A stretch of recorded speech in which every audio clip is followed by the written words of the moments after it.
Ah, Estou muito feliz que a gente esteja começando essa semana teológica com um tema que eu acredito ser extremamente importante, não só por uma questão espiritual, mas por uma questão social, tá? Quando a gente fala de aconselhamento em contexto de violência contra a mulher, geralmente o pessoal tende a colocar esse tema apenas no espectro de debate político, né? Como se isso pertencesse a uma espécie de uma ideologia de esquerda, uma ideologia de direita, quando, na verdade, como nós estamos inseridos em sociedade, nós precisamos debater, né, sobre a questão da violência contra a mulher, nós precisamos refletir sobre essa questão, mas também precisamos ah, agir em relação a isso, né? Criar métodos, estratégias como igreja, como corpo de Cristo, em como lidar com vítimas, né, de violência doméstica, tá? Então, como é que eu vou compartilhar aqui a minha tela com vocês? Ah, Espera aí que está chegando gente aqui. Eu vou compartilhar aqui a minha tela. Como é que a gente vai conduzir? Qual que é o nosso objetivo, né, de tema, né? Nós vamos entender primeiro o que é o conceito, né, de violência contra a mulher. Ah, nós vamos entender um pouco das estatísticas, da realidade social desse fenômeno, né, como que esse fenômeno ele se apresenta no Brasil, e daí a gente vai afunilar o nosso estudo, né, porque a gente vai entender o contexto geral como Brasil, entender parte conceitual, mas entender também aspectos bíblicos, né? O que a Bíblia fala, por exemplo, sobre a mulher, né? E muito da violência contra a mulher, a gente vai ver no decorrer do nosso estudo de hoje, é praticado uma violência contra ela por uma falta de um entendimento adequado das Escrituras, como se as Escrituras, em algum momento, elas dessem sentido à violência contra a mulher, né? Como se ela justificasse coisa que ela não justifica, tá bom? Então, quando a gente pega o conceito, né, eu peguei isso aí do Instituto Maria da Penha, o que é uma violência doméstica? Tá? De acordo com o artigo 5º da Lei Maria da Penha, a violência doméstica e familiar contra a mulher é qualquer ação ou omissão baseada no gênero que lhe cause morte, lesão, sofrimento físico, sexual ou psicológico e dano moral ou patrimonial. Então, a violência doméstica, ela não é algo que engloba apenas a mulher, tá? Ela engloba a estrutura familiar como um todo, tendo a mulher como principal vítima desse tipo de violência, tá? Mas quando a gente começa a compreender o problema dessa questão da violência, que os filhos acabam sofrendo também, né, eles são vítimas dessa violência, a gente pensa como igreja a gente vai lidar com esses problemas, tá? Então, quando a gente fala das violências, dos tipos de violência, então a gente tem 5 principais. A violência física, ela é caracterizada pelo espancamento, atirar objetos, sufocamento, lesões com objetos cortantes ou ferimentos causados por faca, embora seja redundante, né, mas isso é do site Maria da Penha, causados por faca ou arma de fogo e tortura. Então, a violência física ela tem uma característica muito específica. De fato, é quando há lesões contra a pessoa, tá? A violência psicológica, eu vou abordar por cima, porque a Júlia amanhã ela vai falar desses tipos de violência do aspecto psicológico, mas a violência psicológica ela é ameaça, constrangimento, humilhação, manipulação, isolar a pessoa, né, de proibir, de viajar, né? É muito comum a gente ouvir que às vezes num relacionamento, num casamento ou num namoro, você tem algumas características comportamentais que esse relacionamento não vai ser bom, né? Então, por exemplo, aquele excesso de vigilância constante, a ridicularização, né? Porque às vezes não começa a violência doméstica, ela não começa necessariamente com a violência física. Ela começa, antes de tudo, com uma violência psicológica.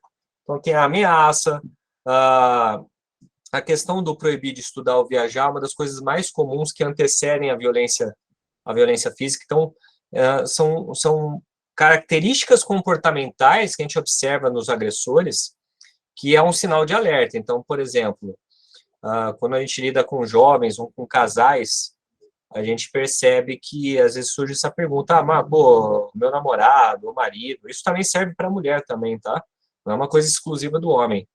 Não deixa fazer, não deixa eu estudar, não deixa eu viajar, ou meu celular é constantemente vigiado. Quando eu estou no meio de pessoas, existe uma certa ridicularização ou diminuição da pessoa. Então, esse tipo de característica, ela é um alerta, tá? Na questão dos tipos de violência doméstica. Porque a gente viu aí o artigo 5º da Lei Maria da Penha, ela tipifica como se caracteriza essas violências. A sexual, que é o estupro, ou obrigar a mulher a fazer atos sexuais que causam desconforto ou repulsa, impedir métodos contraceptivos, forçar matrimônio, gravidez ou prostituição por coação. Então, a gente sempre tende a pensar que o estupro ele é o único tipo de violência sexual. Não, na verdade, você tem outras formas que violam a sexualidade da pessoa. Uma das coisas que nós temos como fenômeno no país é ver que, por exemplo, no casamento, há mulheres que não querem ter a relação sexual, mas talvez por um aspecto cultural, né? Aquela coisa, mas o marido quer, então não tem que fazer, senão ele vai procurar outra, né? E daí acaba fazendo sem, sem vontade ou sem desejo, né? Então fica uma coisa até contra ela mesma, né? E existem alguns problemas biológicos quando isso acontece, né? Porque existe não só o fator fisiológico do sexo, mas existe o fator mental do sexo que a mulher também precisa querer, né? Para que haja a lubrificação necessária, para que haja penetração sem desconforto e que não cause nenhuma uma lesão grave. Então, esse também é um tipo de violência. Então, ou, por exemplo, como a gente falou aí, os métodos contraceptivos, forçar matrimônio ou gravidez, prostituição por coação, essas também são outras formas da gente pensar a questão da violência sexual. Gente, espera que tá chegando, gente, que eu tô compartilhando, não consigo ver quem tá entrando aqui, não. Então, até aí, alguma dúvida, pessoal, quanto a essa questão aí desses 3 primeiros aí? Temos alguma dúvida, né, da psicológica, da sexual e da física? E aí nós temos, voltar aqui, as outras duas. A patrimonial, que é controlar o dinheiro. E, gente, ó, presta atenção. Uma coisa é um casal em comum acordo ter um dinheiro que eles controlam, tá? Então, assim, eu e minha esposa, a gente tem uma quantia de dinheiro, ela tem acesso, eu tenho acesso e nós controlamos os nossos gastos. Até aí, tudo bem. Quando o Instituto Maria da Penha coloca essa questão da violência doméstica, coloca patrimonial e o controlar o dinheiro, essa ideia é do controle exagerado, onde a pessoa não tem autonomia das suas próprias finanças, tá? Onde esse dinheiro ele só é destinado à pessoa e não há uma liberdade quanto aos gastos. Na Polícia Militar, tem alguns dados lá que é bem interessante sobre a Polícia Militar do Estado de São Paulo. Ela tem alguns dados interessantes que a violência patrimonial, essa questão do controle do dinheiro, é uma das causas da violência física quando há um gasto não planejado do casal, principalmente quando há uma pessoa que tem uma tendência à agressão. Lembra que a gente está em momentos de crise, pessoas em momentos de crise financeira, elas têm uma tendência a agir por impulsão, tá? Então, a gente tem aí, no caso da Delegacia da Mulher, algumas, e da própria Polícia Militar do Estado de São Paulo, que, por exemplo, esse excesso de controle é uma das causas da violência física. É um fenômeno até que mais recente por causa das crises econômicas aí que nós atravessamos, principalmente pós-pandemia. Outra característica da violência patrimonial é a destruição de documentos pessoais, coisas que provam bens, valores, né, que é de pertence à mulher ou aos filhos, principalmente quando você tem aquela tipificação de cartório, né, que a casa é de usos e frutos da mãe, mas pertence aos filhos. Então, há uma destruição das provas documentais disso, causar danos propositais a objetos que a mulher, e aí a gente pode colocar barra filhos, que eles gostam, né? Você vê que, às vezes, a violência doméstica, o agressor, ele tem o prazer na destruição daquilo que é de valor, desde pegar tesoura, cortar vestido, joias e por aí vai, tá? E o quinto tipo aí do artigo 5º da Lei Maria da Penha, que fala da violência moral, é você fazer uma falsa acusação de traição. Se vocês entrarem agora no Instituto Maria da Penha, vocês vão ver que lá acusação de traição. Mas pessoas traem. Então, o que a gente precisa entender é que a violência moral, ela acontece quando há uma falsa acusação de traição, tá? Ou, por exemplo, expor a vida íntima, seja por fotos, seja por diálogos, expor isso publicamente. Aliás, tem sites, infelizmente, no nosso país, por causa do excesso de consumo de pornografia, no nosso país há pessoas há sites que são especializados na divulgação da vida íntima das pessoas, tá? Ainda que a gente tenha leis a respeito de crimes cibernéticos, que estão começando a aflorar agora, de uma forma melhor, mas isso é um atraso de 10 anos, você tem sites que tem que potencializa a violência moral contra a mulher quando a exposição da vida íntima, principalmente na parte mais comum aí, que é vídeos de relações sexuais, fotos de nudez, ou conversas que é do próprio casal, né? Isso é uma forma de você diminuir o papel da mulher e também aquela coisa, tá vendo? Aquela pessoa, ela não presta porque ela fez isso, entendeu? Então, essa é uma das formas da violência moral. Outra forma é desvalorizar a mulher pelo seu modo de se vestir ou fazer críticas mentirosas. Então, a moral, ela é para a sociedade olhar para ela de uma forma distorcida, né? Como se ela não cultuasse os valores sociais. Vale lembrar, gente, que, por exemplo, quando a gente fala de desvalorizar a mulher pelo seu modo de vestir, é lógico que nós cristãos, nós temos um pensamento a respeito de se vestir com modéstia. Tá? Isso serve para homem e para mulher, tá? Não é só para mulher, isso é para os dois. Mas a gente não vive numa sociedade hegemonicamente cristã, então nós temos uma sociedade diversa, tropical. Então, você desqualificar hoje uma mulher pela questão de vestimenta, ela pode ser considerada um crime, principalmente se isso atinge a questão da moralidade dela, tá? Então, veja, eu creio, acho que todos nós aqui que estamos, nós concordamos que existe a necessidade da modéstia do cristão homem e mulher se vestir, mas quando a gente fala isso ampliando a sociedade, quando a gente fala de violência doméstica, a gente percebe que essa é uma das características da violência moral. No caso de relacionamentos, né, abusivos, você percebe que o agressor tem uma tendência a se vestir como ele quer, né, então não há modéstia para ele, não há pudor necessário para ele, mas quando o assunto é a esposa ou a namorada, há uma forma de controle total sobre essa questão de vestimento. E também fazer críticas mentirosas. A gente tem um fenômeno aí por causa das redes sociais, a calúnia e a difamação digital, né? A pessoa coloca o que ela quer e se está na internet tudo é válido, né? E isso também é uma das características dos tipos de violência. Até alguém quer fazer uma pontuação? Gente, é livre, tá? Para compartilhar. Esses são os tipos de violência que nós temos.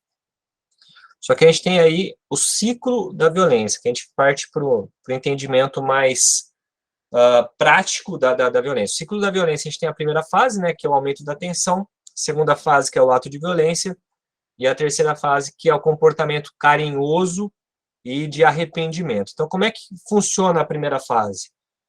esse do aumento da tensão. Nesse primeiro momento, o agressor mostra-se tenso e irritado por coisas insignificantes e chega a ter acessos de raiva. Ele também humilha a vítima, faz ameaças e destrói objetos. Veja, lembra lá da violência psicológica? No aumento de tensão não existe ainda a violência consumada, a violência física consumada. Mas você tem uma piora do comportamento, né? A falta do respeito, a falta do diálogo, a irritação, aquela famosa coisa, irritação por coisas significantes. Apertou a pasta no meio e está 1 ano nesse jeito, apertando a pasta de dente no meio, então já causa problema, né? O que no começo se torna insignificante vai se tornando um problema maior. Toalha molhada em cima da cama e por aí vai. Gente, parece besteira, tá? A gente usa isso muito em eventos de casais, esses exemplos. Mas para quem trabalha já trabalhou na Secretaria de Segurança Pública, esse tipo de coisas que para nós, assim, é até bobo, você pensar que vai haver agressão, mas isso é um motivo, né, que a partir do momento que não é dialogado, você tem uma tendência de agressividade entre o casal, e começa a acontecer esses fenômenos, né, de insignificantes, a pessoa ela vai explodir, né? Então começa a ter a ameaça, soco na parede, né? O cara vai lá dar um soco na parede, ou começa a jogar objetos. Lembrando só uma coisa, a maioria da violência doméstica acontece de homens em relação à mulher, mas o oposto também é verdadeiro, tá? Então só para mostrar que há os dois fenômenos, só que se a gente for ver, 90% os homens são os agressores. Então, e homens, quando eles têm a questão da força, a questão biológica da força, eles são mais agressivos na hora de jogar e, inclusive, de fazer ameaças, tá? É uma forma de coação psicológica também. A segunda fase, que é chamado de ato de violência, é quando o agressor ele já não consegue mais controlar a sua emoção, então ele acaba cometendo um ato violento, né? Então, aquela coisa que está colocado aqui, toda a tensão acumulada. Quando uma pessoa ela não consegue mais controlar o que está na mente dela, principalmente a parte mais agressiva, tem uma hora que tem o efeito que é o estopim, que é o que a gente chama de a materialização da lesão corporal. A pessoa ela parte realmente para a agressão. Às vezes a agressão ela não mata a pessoa. Às vezes o excesso acaba já levando ao óbito. Esses são casos que são complicados, porque a gente, como igreja, a gente tem que pensar o seguinte: será que nós temos casais que estão na fase 1, e se tiver na fase 1 e a gente conseguir detectar, é extremamente importante que a gente, como líderes, pastores, líderes de ministérios, conselheiros, já procurar uma solução. E a solução é uma terapia, tá? Principalmente se estamos lidando com pessoas agressivas ou com tendências agressivas, tá?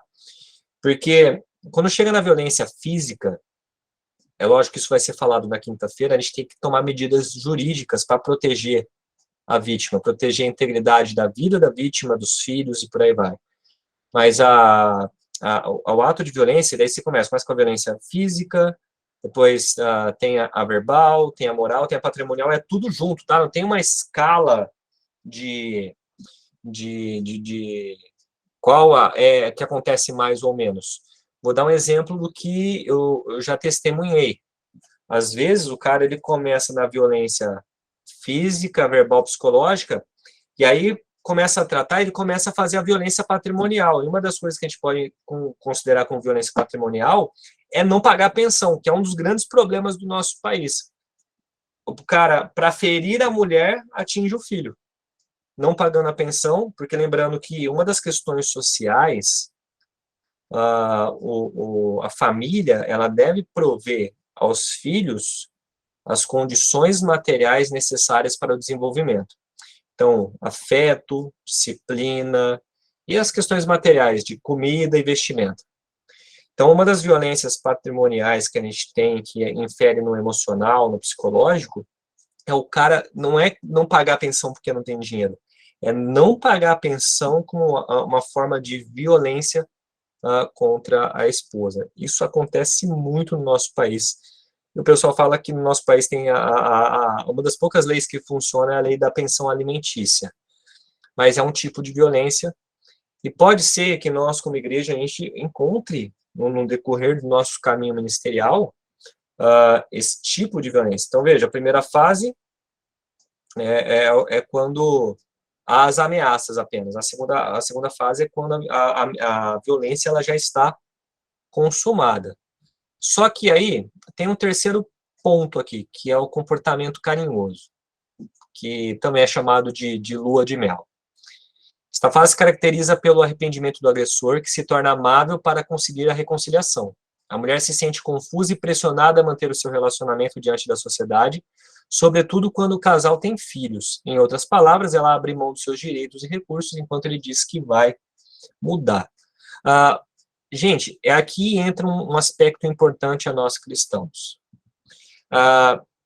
É lógico, e aí eu vou entrar já num tema delicado, que é importante a gente refletir, porque às vezes a mulher está lá apanhando, né? A mulher ela está sofrendo todos esses tipos de violência, e às vezes ela chega numa igreja, e aí o que acontece? Ela escuta, o marido está com esse comportamento carinhoso, e aí o conselheiro ou o líder ali fala o seguinte: não, é só orar que ele vai mudar. Só que não há nenhum acompanhamento terapêutico. Não há nada que faça de tratamento e de acompanhamento, e ela continua nesse lar, porque o comportamento, né, essa fase conhecida como lua de mel, ela tem prazo. Ela começa bonitinha, mas depois volta tudo. E às vezes, o que os estudos nos mostram? Volta até pior. Então, é um risco muito grande você manter casais dentro do mesmo ambiente quando há uma violência de uma forma generalizada, onde os filhos estão em insegurança e onde a mulher está em insegurança. E aí existe o fator social. Por exemplo, às vezes a igreja fala: não, o casamento é indissolúvel. Tudo bem, é um valor que eu compartilho. Mas será que nessa questão quando a pessoa vai lá, apanha, já não faltou o respeito, já não faltou o amor, ele já não quebrou o compromisso que ele jurou lá no altar? Será que não é o momento de separar esse casal para que haja todas as medidas que devem ser previstas? E a igreja muitas vezes tem que tomar, não partido, mas tomar providência de afastar o casal, aconselhar, porque a mulher, ela começa a se sentir culpada. Eu ouvi semana passada que aconteceu isso numa igreja. A pessoa, o agressor, ele estava nessa fase de arrependimento, a igreja acolheu o agressor. A igreja falou: não, mas ele vai mudar. A igreja acolheu o agressor e a vítima ficou abandonada. Então, imagina que a mulher ela já está em estado vulnerável, né? Porque está vendo num ambiente de extrema violência. Os seus filhos também estão em estado de vulnerabilidade, porque as crianças, pegando um aspecto importante sobre essa questão do comportamento carinhoso, imagina que ela vê um pai agressivo, e de repente o pai está lá totalmente afetuoso, né? E de repente volta a ser agressivo. Isso tem impactos psicológicos, isso tem impactos psicopedagógicos, e isso vai uma hora. O primeiro lugar a estourar é no convívio social da criança, que é a escola. E aí você vê a mulher. No caso da mulher, existe a pressão social que ela precisa aceitar, ela precisa perdoar, né? Vocês sabem que uma pessoa da minha família sofreu violência doméstica, e quando ela se converteu ao cristianismo, no ato de batismo dela, antes dela se batizar, ela teria isso no final da década de 80, tá, gente? Há quase 40 anos. O pastor disse que só ia batizar ela se ela assinasse um termo que ela não ia se casar novamente, e que ela iria perdoar o marido agressor. Gente, isso está na minha família. Então, e aí essa pessoa da minha família se sentia culpada, por exemplo. Será que eu não perdoei o suficiente? Daí inverte-se a questão e o agressor continua por aí não se tratando. Então, esse ciclo, gente, ó, veja, esse ciclo da violência, ele é complicado porque nessa terceira fase, o comportamento carinhoso é algo previsto no comportamento do agressor. Se a gente percebe isso dentro da igreja e não dá um direcionamento correto de busca de terapia, ou, por exemplo, a gente vai falar isso na quinta-feira, pô, e aí, e a questão legal? A questão judicial, jurídica, porque como o cristão, ele tem que responder a Deus, mas também ele responde perante a sociedade. Então, muitas vezes o marido tem que responder judicialmente sim os seus atos, né? Principalmente quando há risco de vida da mãe e muitas vezes acaba influenciando nos filhos. As pessoas acham que é exagero às vezes, mas nós vivemos num país que é violento e que nós temos no nosso país muitos pais que matam os seus filhos. Recentemente, vocês viram lá, um cara matou a esposa, não estava num carro, matou a esposa e matou o filho de 2 anos, o outro sobreviveu. Isso não é uma exceção, assim, não é uma coisa que também pandêmica, mas é algo que está crescendo de uma forma desproporcional. Então, a gente tem que pensar nessa questão do ciclo da violência, porque esse ciclo, ele pode, logicamente, dentro dos aspectos psicológicos e neurocientíficos, eles podem ser acrescidos em algumas coisas. Mas essas 3 fases, elas são extremamente importantes para nós como igreja. Às vezes as pessoas, elas dão uma... A linguagem corporal das pessoas é extremamente importante. Não para a gente sair daqui como analista, tá, gente? Pelo amor de Deus. Eu não tenho essa... A gente não tem esse potencial de desenvolver pessoas que vão fazer leituras corporais. Mas a vítima de violência de parceiro íntimo, como é chamado, né, o VPI, ela apresenta algumas características corporais, por exemplo, fala, a linguagem, o ombro para frente, os filhos quieto, quando o marido está presente, não se dá opiniões, porque é tipo um pisar em ovos. A vítima de violência doméstica, ela está pisando em ovos, porque ela não sabe até que ponto o que ela disser pode ou não ofender. Então, o comportamento carinhoso e arrependido, às vezes a vítima lá, ela fez uma brincadeira, a pessoa, o agressor se sentiu ofendido, ele volta para aquela fase de ato de violência. Então, é importante que a gente diga isso, porque eu vou mostrar uma estatística daqui a pouco para vocês de como está a violência dentro das igrejas quando o assunto é esse aí. Gente, até aí, alguém quer fazer alguma colocação? Fala, Adalto. Adalto. Fala, Lana. Adalto. Então, eu queria citar sobre essa questão aí desse terceiro ponto, né, do comportamento carinhoso, que lá no meu trabalho a gente atende muitas pessoas, né, muitas mulheres vítimas de violência doméstica, e quando a gente aborda elas, porque tem um protocolo, né, para a gente abordar elas, tudo, e elas falam, ah, não, mas ele foi só um momento de raiva só, depois ele se arrepende. Então, assim, muitas vezes é feito aquele primeiro boletim, tudo, e depois elas não reapresentam. Por quê? Justamente por causa disso. Porque elas falam que não, isso daí foi só um momento, eles são carinhosos, daqui a pouco ele se arrepende de tudo que ele fez.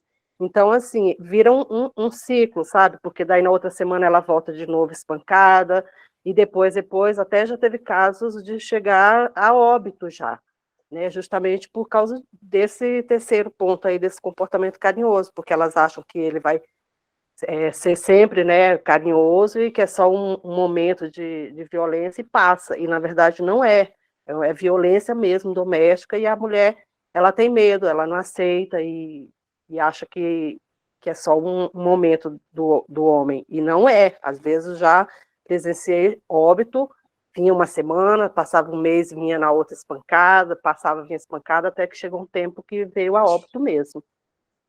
Ô, Lana, infelizmente, assim, a gente pega, por exemplo, as medidas protetivas no nosso país, elas não são eficazes porque os meios de fiscalização não são eficazes, tá? A medida protetiva é quando o juiz ele determina uma distância entre o agressor e a vítima, né? Então, a gente percebe muitas vezes que a mulher já chegou nessa situação mais de a parte jurídica, a parte policial, mas às vezes a medida protetiva ela não foi eficaz, tá? Então, essa crença que a pessoa vai mudar, infelizmente, está enraizada na mulher, porque não é culpa da mulher, é aquela coisa da esperança ou medo. A pessoa tem que partir para um lado, e ela parte sempre para o lado em que ela acaba sofrendo mais. Então, o agressor ele sempre fala que vai mudar, vai mudar, vai mudar, e não muda. E a tendência, a agressividade, ela sempre aumentar, principalmente se não há um tratamento adequado. Veja o seguinte, as pessoas precisam de tratamento. Vou dar um exemplo. As pessoas falam assim, existe o machismo no nosso país, ele é estrutural ou ele é cultural? Eu tenho estudado muito isso nos últimos tempos, e eu creio que assim, as estruturas do nosso país, as instituições, elas já têm leis bem determinadas a respeito da proteção à mulher. Tem a Lei Maria da Penha, tem a Lei do Feminicídio, o Código Penal, então você tem leis que dão diretrizes bem claras a respeito da violência contra a mulher. Então eu acredito que o machismo, ele pode ser uma herança muito mais cultural. E aí, o que acontece? Às vezes tem a questão, o fator convivência familiar. O cara testemunhou o avô sendo agressor, testemunhou o pai sendo agressor, e aí ele não quer aquilo para ele, tá? Ele não deseja ser aquilo. Mas se ele não tratar em algum momento aquilo, né, de repente uma propensão à violência, em alguma hora isso pode acontecer de estourar. Nós temos aqui uma psicóloga no nosso meio que vai falar na quarta-feira. Mas o Freud falava muito sobre isso, né? O Freud ele falava que uma vez que você não trata um trauma do passado, a tendência a repeti-lo é muito forte. Então, você acaba fazendo aquilo que você mesmo condena, né? Então, mas não houve um tratamento adequado. Então, imagina que tem um fator cultural. Lembra que eu falei para vocês que o nosso seminário aqui não tem viés ideológico político, tem um viés teológico, histórico e filosófico, né?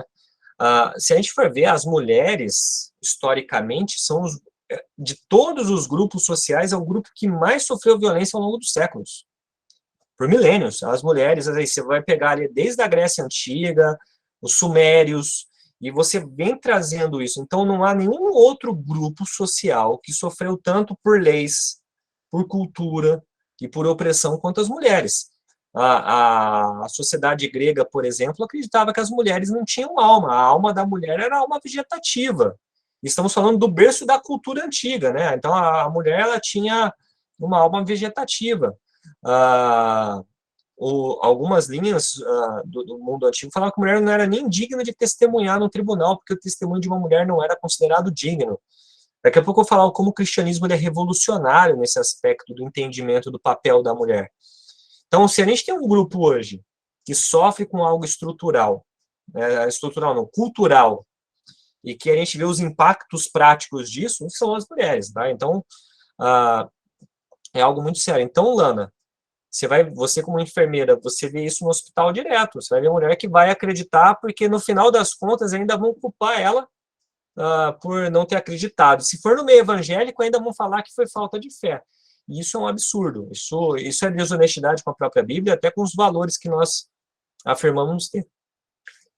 Mais alguém quer fazer em cima dessa questão do ciclo da violência, alguém quer fazer um comentário? Gente, tá livre aí. Não? Então, vou mostrar algumas estatísticas para vocês. Essas estatísticas são do Ministério da Mulher, Família e Direitos Humanos, tá? Do nosso governo. Então, esses dados são oficiais. Então, a gente tem a realidade brasileira, violência doméstica e sexual em 2019. Daqui a pouco a gente vai pegar 2022 como parâmetro. Então, a gente tem aí uma agressão física a cada 2 minutos, né? Então, imagina que ocorre a violência doméstica a cada 2 minutos, nesse caso, a violência física. São 266.310 registros de lesão corporal dolosa em decorrência de violência doméstica. E quando falamos de corporal dolosa, é onde há intenção, né? O dolo é quando há intenção de lesionar, não é? É diferente da lesão corporal culposa, tá? Que não há intenção. A dolosa é quando realmente há intenção de machucar, tá? Então, a gente teve aí, em 2019, um crescimento de 5,2%. No caso da violência sexual, nós temos aí um estupro a cada 8 minutos no nosso país. 66.123 vítimas de estupro e estupro de vulnerável. 57,9% das vítimas tinham no máximo 13 anos e 85,7% são do sexo feminino. Entenda o seguinte, segundo a Delegacia da Mulher, aqui de Campinas, tá? Quando a delegada dele, acho que Terezinha, acho que esse era o nome dela, eu lembro que eu vi uma entrevista dela e ela falou assim, ela fez a seguinte afirmação: esse número, ele só não é maior por causa do medo que as vítimas têm de denunciar, porque há o risco real de morte. Então, estou falando do estupro, tá? Esse número do estupro só não é maior porque há o risco real de morte. Então, a gente tem estupro de vulnerável, a gente fala de criança ou de deficientes, tá? E a questão aí também dos menores de idade, né? 57,9% das vítimas tinham no máximo 13 anos. O próximo, eu vou só fazer uma reflexão aqui. O próximo tema que a gente vai trabalhar, nosso terceiro seminário temático do ano que vem, é sobre violência sexual. Já estou avisando qual vai ser a temática, porque a gente está pegando temas que são como que nós, teólogos e cristãos, vamos lidar com questões contemporâneas. A gente sabe que a Igreja Católica tem um número muito grande de pedofilia. Daí as pessoas elas vão apontar o seguinte: que os padres, por não poderem casar, são pedófilos por causa desse princípio, é quase uma cláusula pétrea da Igreja Católica, uma coisa que não muda, é imutável, tá? No Brasil, a gente tem um dado aí que é assustador, que o número de pedofilia, tá, de estupro de vulneráveis, é maior em igrejas protestantes do que em igrejas católicas. Vamos pensar que nós não somos a religião predominante, são os católicos. Então, isso é preocupante. A gente vai falar disso no próximo seminário ali, por fevereiro, mas é bom a gente pensar nisso, porque às vezes a gente tem pessoas com... nós temos criminosos no nosso meio. É lógico que esse número ele é predominante em um certo segmento protestante. Tá? Quando a gente fala protestante, a gente está falando de tradicional, pentecostal e neopentecostal. Esse número é maior entre pentecostais e neopentecostais. Então, no Brasil, essa estatística, ela é maior. E quando a gente fala, por exemplo, vai para os Estados Unidos, a Convenção Batista Americana está com aproximadamente, tem um vídeo do Iago Martins, do Dois Dedos de Teologia, aí, falando que a Convenção Batista Americana está com 700 casos de líderes envolvidos nisso, tá? Então, às vezes, a gente pensa que a violência doméstica ela acontece apenas no meio doméstico, e, de fato, ela acontece no meio doméstico. Mas eu estou ampliando uma coisa que é problemática, porque a igreja, que é para ser um lugar de acolhimento e segurança, se tivermos pessoas nesse meio, pessoas criminosas no nosso meio, esse pode ser um problema. Tá, a gente teve aí um aumento de 1.326, né, vítimas de feminicídio em 2019, crescimento de 7,1%. A maior parte das vítimas da violência doméstica e sexual são de negras, 56,2% tinha entre 20 a 39 anos, e 89,9% foram mortas pelo companheiro ou ex-companheiro, tá? Então, se a gente pegar as estatísticas dos ex-companheiros, a gente vai ver que já tinha até medida protetiva. Então, para vocês verem como a gente precisa avançar nessa pauta, a gente, como igreja, nós precisamos ajudar, acolher e proteger, tá? E aí, essa aqui é a realidade brasileira de 2022. Quem viu o vídeo que eu fiz, isso aí é o primeiro semestre. Primeiro semestre desse ano, e aí pode ver que está separado por estados, né? A gente tem uma diferença entre denúncia e violações. Então, que violação é quando o ato foi consumado, tá? A violação é quando uma pessoa foi vítima de violência doméstica, uma criança, uma mulher foi vítima de violência doméstica. A denúncia é aqueles que tiveram coragem de denunciar. Então, aí, a gente teve protocolo, que é de 29.717, mas efetivado foram 31.398 denúncias, tá?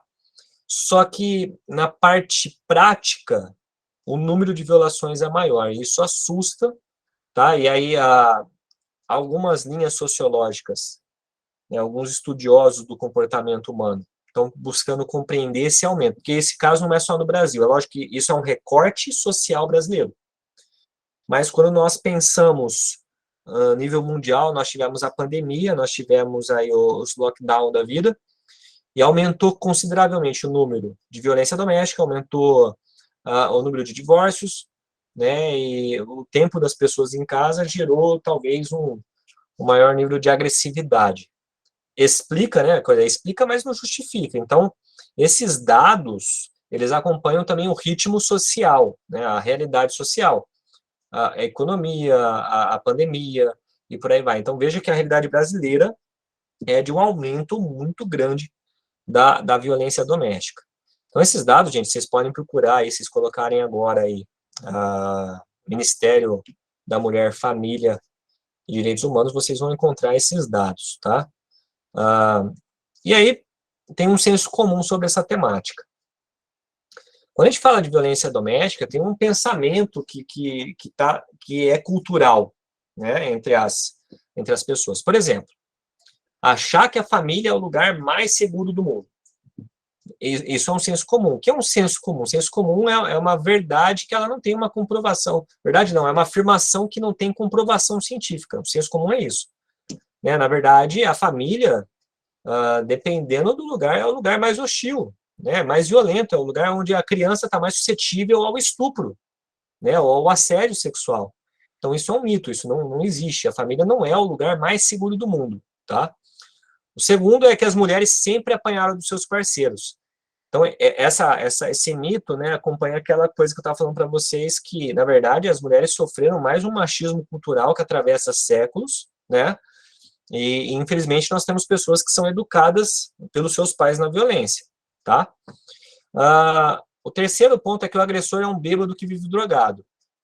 Isso não é só mentiroso, como se a gente for ver o número de violência doméstica em pessoas que não são bêbadas e drogadas, pode ser até maior do que o agressor ser um bêbado. Uma coisa é verdade, tá? Que é bom ser falado. O consumo do álcool, ele potencializa a violência contra a mulher, tá? Então, porque ele altera o sistema nervoso central, então o consumo do álcool, ele potencializa a violência contra a mulher. Mas tem muita pessoa que não bebe, não usa droga e bate, né? Ou, por exemplo, achar que a questão social, a pessoa é pobre, apanha porque isso acontece com quem é pobre. Mentira, isso a violência doméstica acontece na classe média alta, não tem, a violência doméstica não escolhe um nicho específico, tá? E o quarto ponto aí, que a violência contra a mulher não ocorre dentro da igreja. Dentro da igreja, o que eu quero dizer não é dentro do templo, mas pessoas que são de lares cristãos não sofrem violência doméstica. E eu peguei esse livro é um livro escrito por dois teólogos, tá? Uma é uma teóloga, que é a Irene Carroll, e o Sérgio Andrade, que é o Até Quando o Cuidado Pastoral em Contexto de Violência contra a Mulher. Então, são dois cristãos, foi publicado pelo Ultimato, não estou recebendo nada para falar desse livro, tá? Mas é o livro no Brasil que trabalha especificamente com essa temática. Tem outras abordagens aí, mas esse senso comum, né? A gente poderia colocar o quinto ponto, não, acredita que ele vai melhorar, né? A Lana comentou sobre isso. As pessoas afirmam isso dentro da igreja. Ou, por exemplo, a mulher tem que orar mais, né? Tem que, na verdade, a hora que realmente Deus vai fazer a obra. Esse tipo de afirmação desprovido de conteúdo bíblico, né? Não é de interpretação teológica, é desprovido de Bíblia. A Bíblia não tem nenhuma afirmação que faça esse tipo de correlação. A mulher está apanhando, tem que orar. Não, ora lá que vai dar certo. Não tem nenhuma afirmação bíblica sobre isso. A gente poderia ter colocado mais coisas aí, mas esses são os 4 principais. Mas dentro da igreja, esse é o mais problemático. E aí tem uma pesquisadora, a Valéria Vilhena, da Mackenzie, ela pesquisa violência de gênero, ela é da área de ciências da religião da Universidade Mackenzie, e aí ela fez uma pesquisa que assusta, que 40% das vítimas de violência física e verbal se declaram evangélicas. Então, se a gente pega todo aquele mapa lá da violência doméstica, 40% daquelas vítimas elas se declaram evangélicas. O Lucas está aqui, o pastor Lucas, e ele vai lembrar que uma vez quando eu era da polícia, eu atendi uma ocorrência, e cheguei lá na ocorrência, a mulher toda ensanguentada, e aquele louvor no fundo da casa rolando, né? Louvorzão no fundo lá. E o marido tudo tranquilo, né? E aí eu perguntei o que aconteceu, só que havia um desentendimento, só que ele fez a seguinte afirmação para mim na hora. Olha só o absurdo. Isso não é, ninguém está inventando, não. Isso é uma coisa que eu vi, eu testemunhei. O cara falou, olha, a minha mulher não cozinhou do jeito que eu queria e ela tem que ser submissa a mim. E a Bíblia me autoriza a fazer isso. Olha que loucura. A Bíblia me autoriza a fazer isso. Inclusive, isso foi para o boletim de ocorrência, né? O que ele deu azar naquele dia é que ele encontrou um policial que era pastor, né? E eu falei para ele, me mostra onde está na Bíblia, né? Porque, gente, assim, é uma coisa muito surreal. Você vê lá a mulher ensanguentada, louvor rolando e o cara usando a Bíblia, né? Então, eu não me espanto quando eu vejo uma estatística dessa, porque essa é uma realidade, infelizmente, de muitos lares. E aí vem assim, a gente está aprendendo o contexto geral. Nós devemos não só compreender o contexto geral, a gente tem que começar talvez não, nós precisamos, com uma medida de urgência, reeducar os nossos homens na igreja, qual é o papel bíblico deles, tá? Colocar as coisas no seu devido lugar, papel do homem, papel da mulher, papel do filho, e colocar as coisas nos seus devidos eixos, tá? Então não é uma coisa que alguém me contou, realmente eu vivenciei, tá? Marcelo, Fala, Lucas. só um detalhe, estava falando com uma pessoa agora há pouco sobre uma situação, não chega a ser violência, mas não sei, de repente a gente pode definir como tal, né? A, a omissão em relação ao sofrimento da mulher, para mim, tem sido uma forma de violência assim muito, muito silenciosa. Estava conversando com uma pessoa justamente porque, no caso de uma mulher que está sofrendo muito por uma situação, e eu conversei com o marido e disse para ele o seguinte: ao invés de você pensar o que significa submissão, talvez seja a hora de você pensar o que significa dar a sua vida por sua mulher. E a mulher está em estágio de sofrimento muito grande por causa de uma decisão familiar. E falta uma atitude no marido de entender o outro lado daquilo que Deus apresenta, né? De que o homem tem que amar a sua esposa e dar a sua vida como Cristo deu pela igreja, né? Então, eu acho que é uma forma silenciosa de violência que talvez a gente precise pensar. Ô, Lucas, eu concordo. Gente, só para falar, o Lucas ele não viu nenhum dos meus slides, porque eu separei esse versículo aí que ele citou de Efésios, porque a gente precisa repensar essa questão da omissão, né? Existe o pecado por omissão. Quando você sabe que algo errado está acontecendo, você não toma uma atitude, você peca por omissão, tá? Mas eu vou partir para o aspecto bíblico agora, tá? Porque a gente falou aí da violência doméstica, mas a gente tem o primeiro remédio, né, no caso da igreja, é saber o que a Bíblia fala sobre esse assunto e fazer o direcionamento correto. E direcionamento correto, gente, por isso que a gente dividiu os temas aqui. A gente vai entender os aspectos comportamentais e psicológicos e daí, por fim, a gente vai entender os aspectos bíblicos e jurídicos, tá? Porque a igreja, ela tem que lidar com isso. Muitas vezes a gente tem que direcionar o homem naquilo que Deus determinou no papel dele, qual é o papel dele como o chefe da família.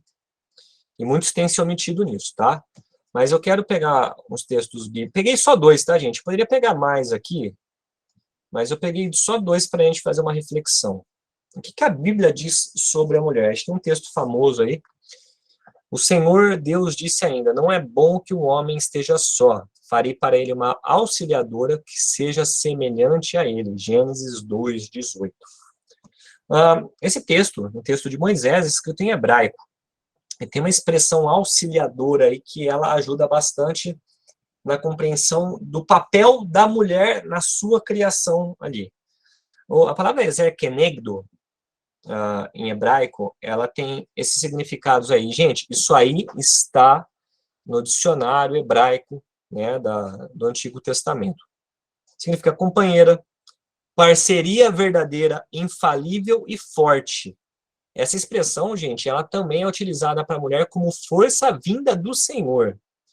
Então, quando a Bíblia ela coloca que a mulher é auxiliadora, ela não está colocando no nível de inferioridade. Não, ela nunca dá essa conotação. Por quê? A palavra semelhante aqui é que os dois, eles compartilham da mesma natureza, mas desempenham papéis distintos socialmente. Veja, desempenhar papel distinto na sociedade ou na natureza é normal. Vou dar um exemplo. Há um tempo atrás eu trabalhava num colégio. Minha função ali era orientador educacional. Eu tinha uma pessoa que era minha superior. Nós somos, os dois são seres humanos. Mas o meu papel social ali era de orientador, o dela era de diretora. Isso não me faz inferior, mas significa que há responsabilidades em diferentes, em diferentes realidades. Então, é interessante a gente entender que a Bíblia, em momento algum, ela coloca a mulher como um sub-humano. Se a gente for para Gênesis 2:24, eu não coloquei aí, mas é bom a gente poder explicar, a fundamentação da família é ali, deixará o homem, o seu pai e sua mãe, e unir-se-á a sua mulher, e os dois serão uma só carne. Essa palavra uma só carne vem do hebraico Yehad. Yehad só pode ser uma só carne se os dois compartilham de uma mesma natureza. É lógico que aqui a gente poderia falar que a Bíblia já era contra a poligamia desde Gênesis 2:24. Mas você vê que a Bíblia coloca homem e mulher como iguais, só que tem papéis que eles desempenham que são diferentes. Papéis sociais, papéis biológicos, e está tudo bem, porque é natural que assim seja. Nós desempenhamos assim, a sociedade ela é assim. Então a Bíblia ela não fundamenta em momento algum essa ideia que a mulher ela é um ser inferior, tá? Então, por que eu falei para vocês agora há pouco que a Bíblia ela é um avanço no entendimento dos direitos humanos, tá? Porque enquanto os sumérios, os gregos, os egípcios colocavam a mulher numa subcategoria, a Bíblia já elevava ela como um ser igual, né? Os dois, o homem e a mulher são iguais, e a expressão exerquenegdo é uma expressão forte, que nem o homem tem essa aplicação a ele, né, como a força do Senhor, né, companheira verdadeira, infalível, né, alguns teólogos, que nem o Ralph Smith, que é um comentarista do Antigo Testamento, ele fala que, às vezes, a melhor adequação não é força do Senhor, mas socorro do Senhor. Então, são expressões fortes, né? O segundo texto, que é o que o pastor Lucas acabou citando, que é o mais, assim, lamentavelmente interpretado de forma errada, tá? Principalmente quando nós temos agressores que se dizem cristãos, e aí pega só o texto que compete a ele, tá? Então, tá do Gênesis 20, Efésios do 5, do 22 ao 25, na verdade, tá o versículo 22 e o versículo 25, tá? O que diz? Esposas, que cada uma de vocês se sujeite a seu próprio marido como ao Senhor. Maridos, que cada um de vocês ame a sua esposa, como também Cristo amou a igreja e se entregou por ela. Gente, Efésios capítulo 5, se vocês pegarem o versículo 21, está falando que sujeitai-vos uns aos outros. Então, a palavra sujeição não é uma coisa que é aplicada exclusivamente à mulher em relação ao seu marido. É um imperativo cristão. Devemos nos sujeitar uns aos outros. Mas aí Paulo, ele trabalha o aspecto familiar.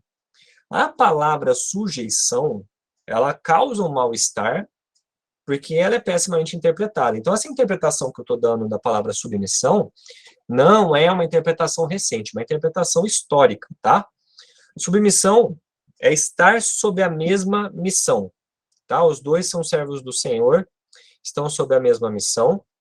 Lembra do papel, o homem, ele é o responsável pelo lar, né? Mas a mulher também tem a sua responsabilidade.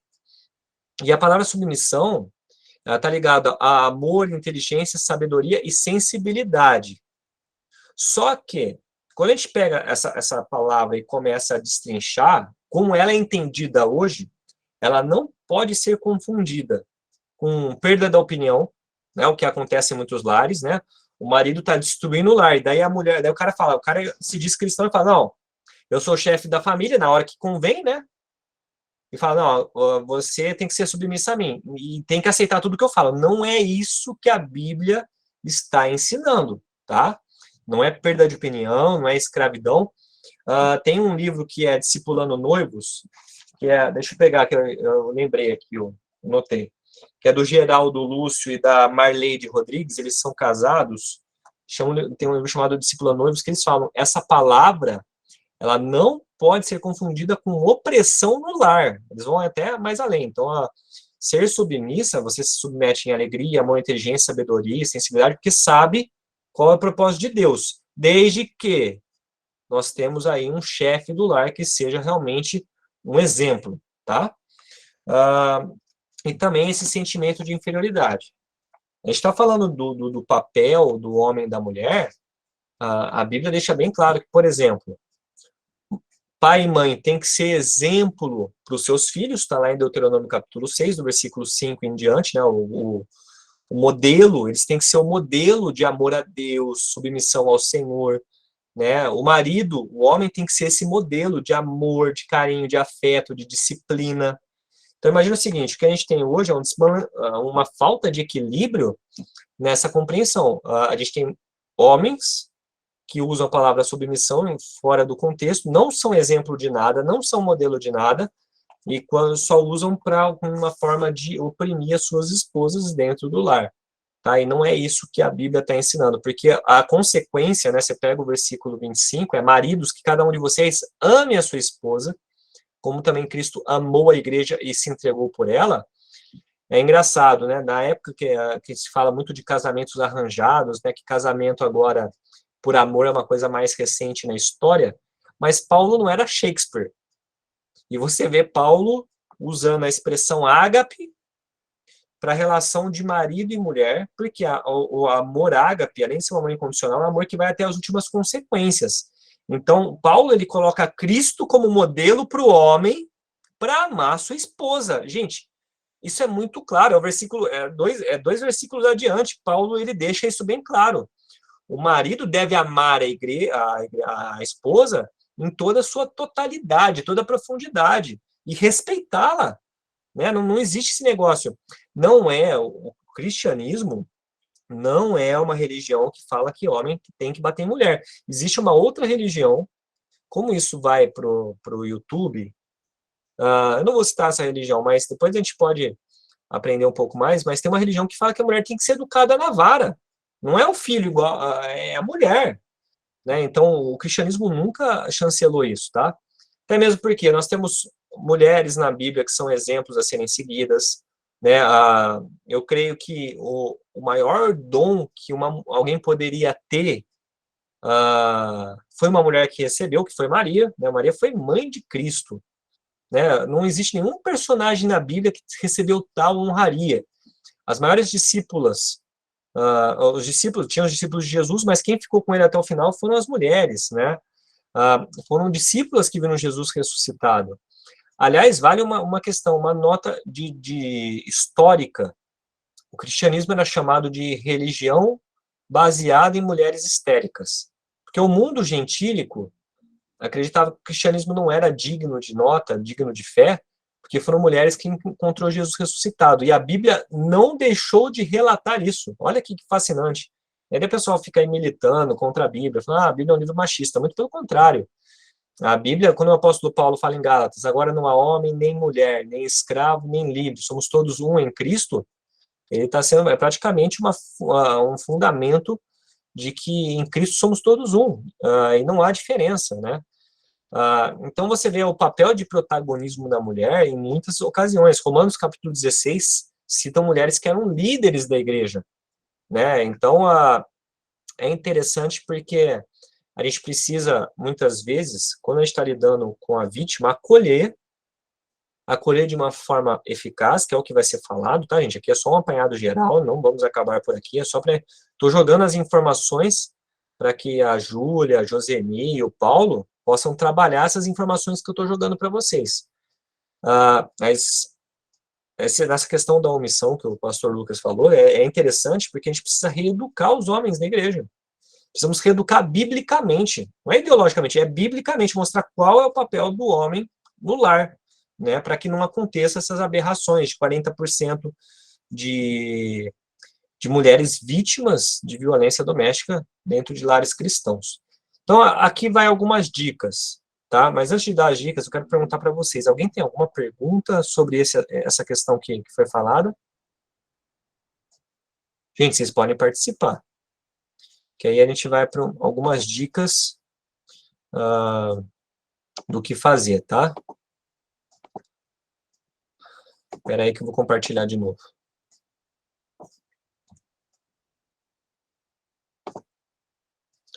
O que fazer com a vítima de violência praticada por parceiro íntimo? A primeira coisa é acreditar em sua história. Gente, as mulheres, seja na delegacia, seja na família, ou seja na igreja, quando ela conta a história, as pessoas têm tendência a não acreditar. Então, a primeira coisa, acredite. Acredite naquilo que está sendo contado, tá? Para que ela possa encontrar uma empatia necessária e possa encontrar o primeiro aspecto do acolhimento. Né? Porque as pessoas elas já têm aquela vontade de julgar. Ela deve ter feito coisa errada. E o pior é que a gente escuta isso, viu? Ih, se apanhou, é porque fez coisa errada. Os mais antigos aqui vão lembrar, tinha na escolinha do professor Raimundo uma personagem que apanhava do marido e ela falava, e eu gosto.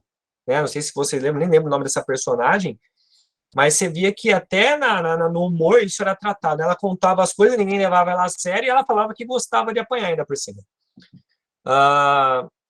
O segundo aspecto é enfatizar que a violência não é culpa dela, né? A violência é culpa do agressor, gente. Esse problema é um problema que nós devemos tratar com o agressor. Então, a culpa não é da mulher ou dos filhos, né? Porque a gente lida muito com filhos vítimas de violência doméstica. Então, às vezes, fala, o pai usa... A gente poderia pegar um versículo que pai usa para bater em filho, que é corrigir seu filho na vara. E tem pai confundindo corrigir na vara com sessão de espancamento. É lógico que nós, cristãos, devemos dar limites aos nossos filhos e discipliná-los em amor, mas não é sessão de espancamento, tá? Terceira coisa, oferecer informações sobre serviços que podem ajudar. Então, a gente tem a Delegacia da Mulher, a gente tem o Disque Denúncia, a igreja pode ser um lugar que pode fazer esse papel bem feito, né? Oferecer serviços de apoio psicológico às universidades. Aqui em Campinas tem 2 universidades que fazem um serviço gratuito para isso. Apoiar e respeitar as escolhas da mulher. Por exemplo, a mulher chega lá na nossa igreja quebrada, arrebentada fisicamente. Ela fala, estou saindo da minha casa. Não é o momento para você falar, ou para a gente chegar e falar, não, você volta para lá, ó, vai dar tudo certo. Não. Respeita essa escolha, tá? O papel da igreja nesse momento, primariamente, é acolher. É entender, é compreender, né? Direcionar, né, para que a vida dessa mulher e seus filhos sejam protegidos, tá? O quinto ponto é o que a gente está fazendo aqui, que é capacitar os ministérios da igreja no acolhimento dessas vítimas. Capacitar ministérios a gente precisa escolher pessoas. Nem todo mundo tem o dom para lidar com vítimas de agressão, tá? Tem que ter uma estrutura mental, emocional, psicológica. Pessoas que estão na liderança desses ministérios precisam de um acompanhamento também, porque tem uma hora que a mente buga. A gente precisa capacitar os ministérios das igrejas para acolher de uma forma eficaz essas vítimas, tá? Sem dar estereótipos, sem rotulações, mas realmente acolher em amor, tá? Isso foi o que ele mais fez, foi acolher pessoas.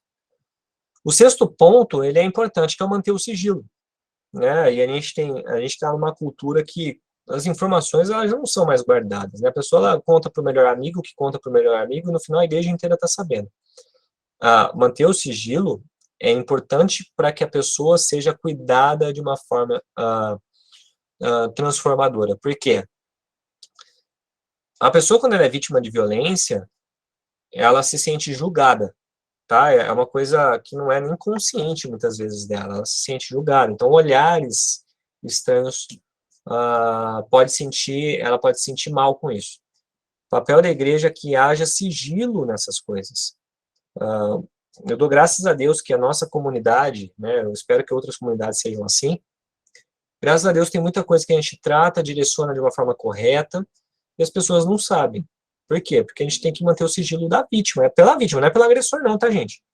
Tem muita gente que, a gente já falou de púlpito, se chegar a denúncia de agressão, a gente vai denunciar, a gente não vai segurar, não vai passar pano nem nada, a gente vai denunciar.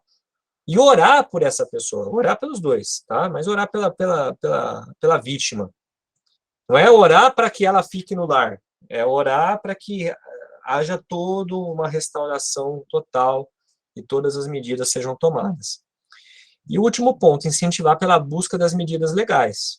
Incentivar pela busca das medidas legais estou sofrendo violência, estou no lar, ele continua pior, vai na delegacia e faz um boletim de ocorrência, minha filha. Se a pessoa não consegue sozinha, que nós sejamos o apoio. Parece radical isso, mas lembre-se que o cristão ele tem que dar o testemunho perante Deus e a sociedade. Você está vendo que tem algo errado acontecendo, nós precisamos dar o apoio.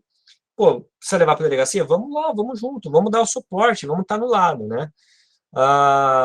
Tem medida protetiva, vamos colocar diáconos, pega aqueles diáconos que são fortes, e isso já aconteceu, pelo menos na nossa igreja, a gente deixar pessoas ali fora, porque tinha agressores aqui, já vieram agressores na igreja querer agredir vítimas aqui dentro, né? E a gente ter a oportunidade de pessoas treinadas a lidar com isso. Eu posso falar porque eu fui uma das vítimas que foi protegida, tá, gente? Pouca gente sabe disso, mas uma pessoa da minha família veio aqui, estava bêbada, veio fazer escândalo, e tinha 2 pessoas tão grandes quanto ela, que tirou ela daqui e mandou embora. Então, eu fui protegido, então eu falo que isso funciona. Então, incentivar pela busca das medidas legais é tão importante quanto acolher, tá bom? Então, esse é o panorama geral que nós temos da violência no nosso país, tá? Eu vou encerrar a apresentação aqui e a gente vai para perguntas. Então, falamos do contexto geral, falamos do que é cada tipo de violência, do ciclo da violência, das estatísticas de violência geral e da igreja. Falamos aqui de 2 versículos bíblicos. Aqui temos uma pergunta. O Israel perguntou, existe algum limite onde a igreja possa se envolver? Israel, o limite é o seguinte, a igreja ela tem um limite de ação. Às vezes a igreja às vezes é limitada porque ela não está preparada, tá? Então, a igreja está limitada porque não há gente preparada para isso. A gente precisa expandir o limite. Qual é a expansão do limite? Criar parcerias, né? Parcerias com o Ministério da Família, de Aconselhamento, com como posso falar, ONGs sociais que acolham vítimas. Essa igreja não tem um lugar para acolher uma família, toda cidade tem um lugar que acolhe essas vítimas, sabe, expandir, lembrei, é uma rede, criar redes.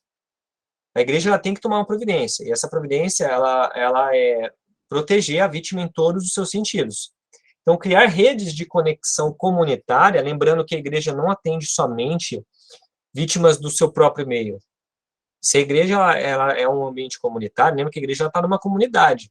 Ela pode e deve atender pessoas que não são cristãs. Então, criar uma rede de conexões é extremamente importante.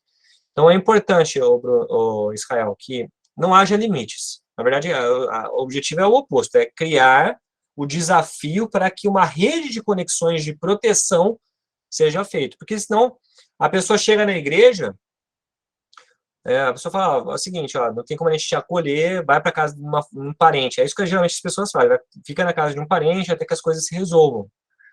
mas não há um limite específico. A gente não pode fazer tudo pela vítima, tá? Legalmente a gente não pode. A vítima tem que ter, por exemplo, quando você vai fazer um boletim de ocorrência, você tem uma vítima que está lá no nome civil lá. Então, a gente tem que dar o suporte e tomar todos os caminhos bíblicos e jurídicos. Então, os limites são esses, jurídicos e bíblicos. Não sei se ficou claro isso, mas é importante que a gente tome esse caminho. Então, a Bíblia fala o quê? O marido desrespeitou, então saia do ambiente. Não tem aonde ficar, vamos achar um meio para um lugar para onde você e sua família possam ficar seguros. Essa é a primeira medida que ela é boa, tá? A segunda medida e aí, já fez um boletim de ocorrência? Vamos fazer um boletim de ocorrência. Tá precisando de ajuda? Vamos junto, né? Por que é importante fazer o boletim de ocorrência? Para que haja depois um processo para que tenha a medida protetiva, né, contra o agressor. Porque se ficar só no elas por elas, e o cara não, o agressor tem que sentir o peso da lei, senão não vai dar certo. Mais alguma pergunta? Consideração? Gente, perguntem. Vocês estão quietos. Só temos uma pergunta? Então é isso, gente. Espero ter contribuído de alguma forma, né, com vocês, né, dando um direcionamento aí que é o correto, é o caminho bíblico, ético, né, conhecer esse contexto. A gente não pode fingir que essas coisas não acontecem, não é porque a gente não vê que não acontece, essa é uma das grandes coisas. Eu acho que a nossa igreja é perfeita, estou falando da primeira, tá? Mas tem pessoas de outras igrejas aqui. Tendo o seguinte, não é porque você não vê que não acontece, então a gente precisa, sim, ter o olhar sensível, de compaixão, né, sobre essas coisas. Como agir se pegarmos um flagrante de violência doméstica? A primeira coisa não, como posso falar? A gente tem que separar, sabe? A gente não pode descer além, a gente tem que separar o agressor, né, conter a violência, né? Geralmente a polícia falaria o oposto, nunca entre no meio de uma violência, mas se você sabe que algo ruim vai acontecer, a gente tem que criar meios para que a violência cesse. Tem um vídeo que rolou no YouTube, não sei se você viu, Heitor, tá uma mulher no meio da rua, lá vem um cara, começa a bater nela, junta um monte de homens, segura o cara e chama a polícia e espera a polícia vir. A melhor forma o cara tá lá agredindo, junta um grupo de pessoas e chama a polícia. Em todos os casos, chame sempre a polícia, porque se o cara estiver armado, como acontece, o cara tá com arma de fogo, o cara está com um objeto pérfuro cortante. A polícia tem meios para conter essa violência, né, que chama medidas progressivas do uso da força. É a forma que é chamada, tá? É bonitinho, né? Medidas progressivas do uso da força. Então, chama a polícia, porque também a gente não pode comprometer a nossa integridade e acabar morrendo também. Eu acho que toda a vida tem que ser cuidada, né, e protegida. O agressor que assuma as consequências dos atos dele, do que vier a partir dele, tá? Então, gente, estou deixando bem claro, o agressor que assuma as consequências dos seus atos, do que vem daí. Né? Então, a gente tem que conter. No caso que aconteceu aqui na igreja, Heitor, a pessoa na minha família que veio aqui querer bater em mim, tinha duas pessoas aqui, né, o Léo e o Augustão, que quem é da igreja que se conhece ele, os dois, um tem 1,90, outro tem 1,89, 1,88 mais ou menos, os dois são fortes. O cara veio, eles seguraram e conteram o cara. Já aconteceu de saída de culto aqui também, a gente tem que conter outros agressores, já aconteceu. Mas é porque essas pessoas não estavam armadas, né? As pessoas, elas não estavam com nenhum objeto na mão. Então, por isso que tem que tomar cuidado se tiver alguma outra coisa, algum outro armamento, tá? Se não tiver, dá uma contida, mas se tiver, chama a polícia na hora, né, para que a polícia tome a providência. A nossa igreja, por exemplo, ela faz parte de um conjunto aí, comunitário aí, ligado à polícia, que é 2 quarteirões daqui. Não sei se respondeu, Heitor, mas se você pegar em flagrante, você sabe que todo cidadão pode dar voz de prisão, né? Então, se você pegou uma pessoa que que está cometendo, chama a polícia, e se der para deter ela em algum lugar, para que ela seja levada à delegacia, é a melhor coisa, tá? A Lana colocou, minha família foi vítima de violência doméstica durante 18 anos e minha mãe morria de medo de denunciar. Infelizmente, isso acontece todos os dias. Glória a Deus que um dia ela decidiu por um fim e hoje vive feliz sozinha. Ô, Lana, infelizmente, a gente estava comentando sobre isso, o número da violência contra a mulher ou doméstica só não é maior por causa do medo. O medo inibe. O medo faz com que as pessoas fiquem paralisadas, fiquem sem ação. Então, esse é um dos graves problemas que nós temos no nosso país, tá? O medo. Mas que bom que a sua mãe tomou a decisão e hoje vive feliz, né? Graças a Deus ela conseguiu sair disso. O que mais, pessoal?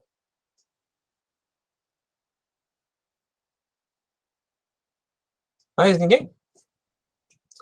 Então, vamos orar, né? Encerrar esse momento. Agradeço a Deus. Amanhã a gente vai falar sobre a psicologia, né, da neurociência da violência, que a professora Júlia ela vai abordar os aspectos, o que acontece na mente com a violência psicológica, com a violência sexual, com a violência matrimonial, com a violência em geral. Na quarta, a Josene vai falar sobre o acolhimento eficaz, né, ela é psicóloga e já tem mais de 20 anos de experiência de clínica, aí vai nos dar uma abordagem da empatia, da importância de a gente estar preparado para isso. E o Paulo vai falar na quinta-feira aí dos caminhos jurídicos, né, que são importantes. O Paulo tem bastante coisa aí a falar também. Vamos orar, pessoal? Vamos agradecer a Deus por esse momento, pedir a Ele sabedoria, tá bom? Vamos lá. Pai, muito obrigado por esse dia. Obrigado, Pai, porque a gente está podendo abordar nesse seminário temático a questão da violência doméstica. Peço, Pai, que o Senhor esteja nos dando um direcionamento vindo de Ti, um direcionamento correto, para que essas vítimas sejam verdadeiramente acolhidas, sejam verdadeiramente aconselhadas, Pai. Por isso eu peço que cada um que está aqui possamos absorver aquilo que foi apresentado, mas também repensar, buscar ajudar, e que nas nossas comunidades que nós possamos criar redes e conexões aí para ajudar essas vítimas, sejam filhos, sejam mulheres e todos aqueles que estão envolvidos na violência, Pai.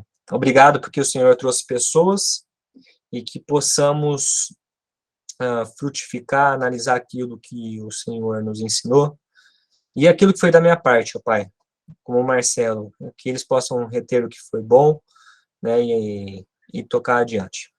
Obrigado pela vida de cada um, que o Senhor dê um descanso e um sono reparador, em nome de Jesus. Amém. Pessoal, é isso aí. Encerramos nosso primeiro dia sobre essa temática. Se alguém tiver sugestões, dicas, sempre muito bem-vinda, viu? Que Deus abençoe vocês. Boa noite, Deus abençoe. Até amanhã. Até amanhã.